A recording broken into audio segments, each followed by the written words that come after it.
Et yo les Nakamas, c'est Alexandre, j'espère que vous allez bien. Alors dans la vidéo d'aujourd'hui, nous allons parler ensemble d'un sujet que les Français détestent dans la plus grande majorité. On va parler d'une langue qui t'aura fait passer de très mauvais moments à l'oral devant tous tes potes de ta classe, que ce soit au collège, au lycée ou en école supérieure. Une langue qui t'aura littéralement transformé en vache espagnole à chaque mot. Une langue tellement dure à maîtriser, gros, que t'auras vu flou toute ta scolarité. Je veux bien sûr parler de l'anglais. Alors là, je vous vois venir déjà dans les commentaires avec vous. Ouais, mais l'anglais c'est trop facile, t'es juste un nul. Alors déjà... non, enfin, si, j'étais nul, mais...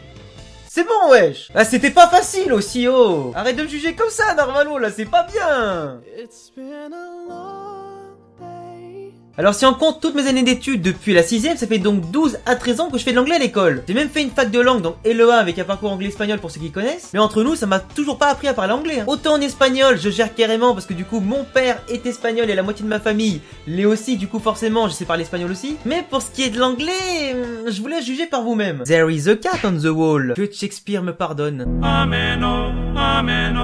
Non mais sérieusement, même la voix dégueulasse de Google Traduction parle mieux que moi en anglais, gros.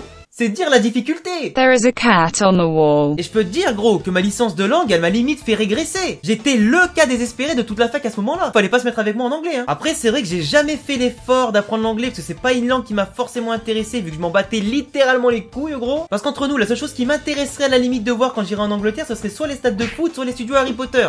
Donc j'ai pas besoin de parler anglais pour faire ça. C'est même beaucoup plus conseillé de partir à l'étranger pendant 6 mois à 1 an si t'en as la possibilité pour apprendre sur le tas et afin de développer au mieux tes capacités. Yo bro, the Coca-Cola, the beaches, tout ça. What? We fuck French people. Oh, très tchatcheur, très tchatcheur. Après les gars, on a tous au moins une fois dans notre vie entendu de la part d'un prof qui se la raconte ou de la part d'un de tes potes qui se la pète de parler en anglais, comme quoi il faudrait écouter et regarder les séries ou les films en anglais sous-titrés anglais. Histoire d'entraîner ton oreille anglaise, t'as vu? Non. Conseil que je n'ai absolument pas suivi de ma vie. Parce qu'entre nous, dès que je comprends rien au bout de 3 minutes, j'en ai déjà ras le cul. Quoi? Mais il se passe quoi là? Mais what?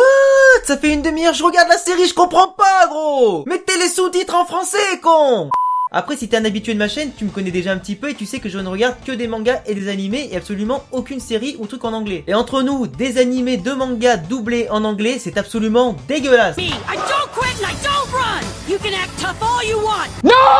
Après, quand t'étais en cours, le top du top pour les mecs comme moi un petit peu fainéants en anglais, c'était de faire tous ses devoirs à Reverso ou à Google Traduction. Sauf que souvent, quand tu fais confiance au traducteur manuel comme ça, c'est pas forcément pratique. Il y aura toujours au moins 1 ou 2 moments dans ton texte où il va y avoir une couille de traduction avec une erreur énorme. Et là je peux dire qu'entre les bilingues de ta classe et la prof, mais t'as tué tout le monde avec un infarctus. On sait jamais, sur un malentendu ça peut marcher. Après moi ça m'énervait quand les gens ils passaient à l'oral et qu'ils faisaient un mort des efforts sur leur accent pour faire genre le plus british possible, alors qu'ils étaient aussi nuls que toi. Do what we want to do. T'as aussi ceux qui s'inventent des origines anglaises du jour au lendemain pour justifier le fait qu'ils arrivent à parler un petit peu british, tu vois. Et t'as aussi ceux qui apprennent par cœur les paroles des chansons, mais dès que tu leur demandes la traduction, ils se mettent à bégayer.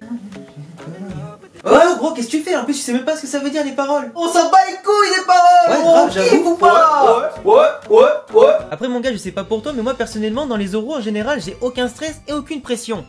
Sauf en anglais. Quand je passe à l'oral en anglais devant toute la classe, c'est simple, je fais limite une crise d'épilepsie. Je me mets à trembler, je saccade à chaque mot, les phrases elles ressemblent plus à rien. Je parle de plus en plus vite, alors déjà qu'en français et en temps normal je parle assez vite, encore que là je fais des efforts pour que vous puissiez me comprendre. Mais alors quand je passe à l'oral en anglais, j'ai tellement envie que ça se finisse vite que je me mets à parler aussi vite que Eminem dans son rap US. Things that I hate, it's more about the things that I feel. If I say something about women or whatever. Franchement les gars, si Eminem il le dit, abonnez-vous quoi, hein, parce que les 100 000 c'est pas pour tout de suite à ce rythme là. Hein. Après les gars, ce qui me faisait rire en cours d'anglais, ou pas, c'était les compréhensions orales. Alors déjà que je comprends le moindre mot qui sort de la bouche de mon prof, alors imagine quand je dois comprendre ce qui sort d'un DVD rayé et de 2 enceintes Lidl. Ah je peux dire que pour remplir les contrôles j'étais pas bien. Par contre à ce moment là j'avais développé des aptitudes exceptionnelles pour la collecte d'informations tel un ninja de Konoha. Ah mais je déconne, soit je copiais sur mon voisin qui a accepté temporairement de me filer des réponses contre un kebab, soit je copiais sur celui de devant qui pouvait pas me griller. Après je sais pas vous les gars, mais moi personnellement dans mes études j'avais quand même pas mal de livres en anglais à acheter, je devais donc les lire en anglais, mais comme je comprenais rien, je les achetais en français. Du coup je connaissais toute l'histoire par cœur, je pouvais te la réciter à la virgule près s'il le fallait, mais, parce qu'il faut un mais sinon c'est pas drôle, le contrôle étant obligatoirement